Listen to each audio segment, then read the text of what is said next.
Hello everyone. Here I will teach you how to create a worksheet for the regressor to find patterns.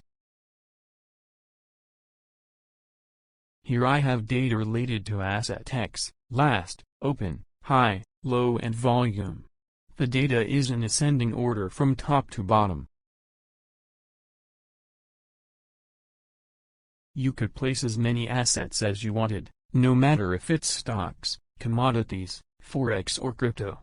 If there is any logical relationship between them, you can profit from it. Here is where we have the input variables and the output variable. I have only the simple moving average column as an input variable. The last column is the output variable. The column with a black background divides what the regressor will read and what it will not read. The cell start at the top will be used by the regressor to find the initial column, and the cell at the bottom to find the initial row.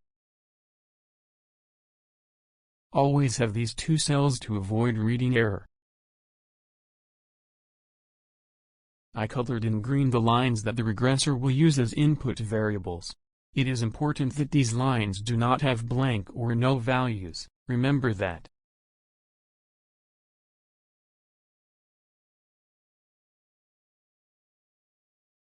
See that the cell H2 and cell H5 have no values, that's why I put the bottom start, in line 6.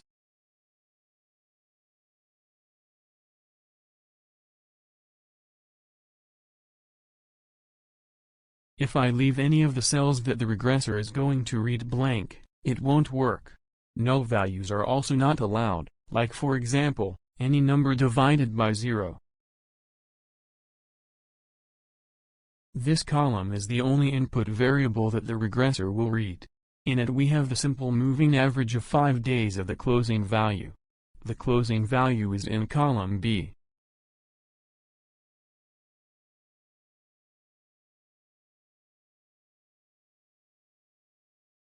Each line in this column represents the simple moving average of 5 days ago.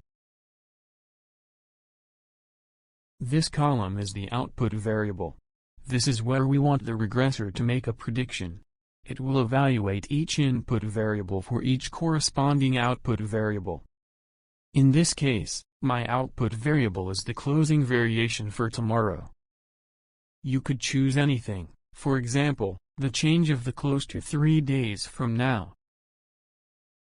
When I click Run, the regressor will evaluate each input variable with its independent output variable, down to the penultimate line. The last line is where it will make the prediction.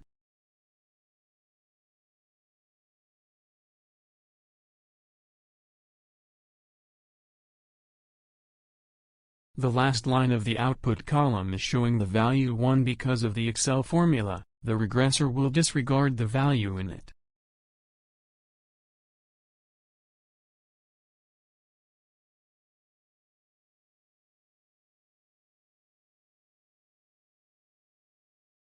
I filled in these values on purpose so that they form a pattern. See, in one line we have only the value 1, in the next the value 2, in the other the value 3.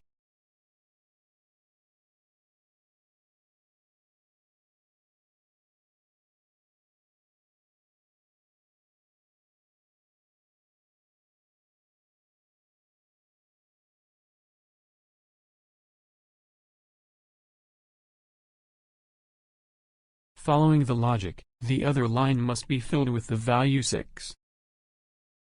Cell B35 contains the closing value for the next day.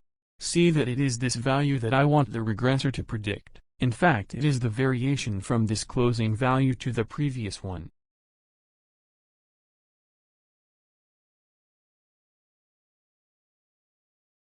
I'm going to fill in the date on line 35 following the logic I did in this example. The value will be number 6. Notice that cell I34 has changed to 0.20, which is the change from 6 to 5. Is the value that the regressor predicted when we clicked on Run. You can create multiple indicators, or input variables. Look.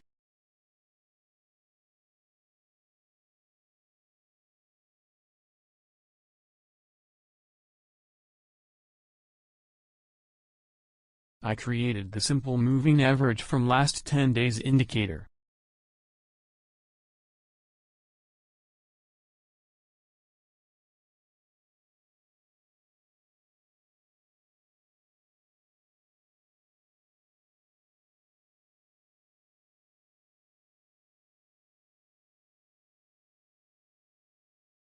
I can't leave blank lines, so I'll fix that.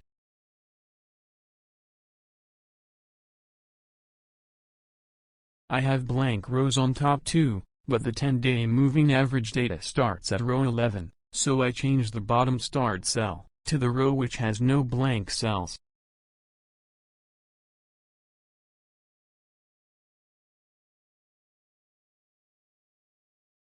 Now the worksheet is ready to be loaded and run.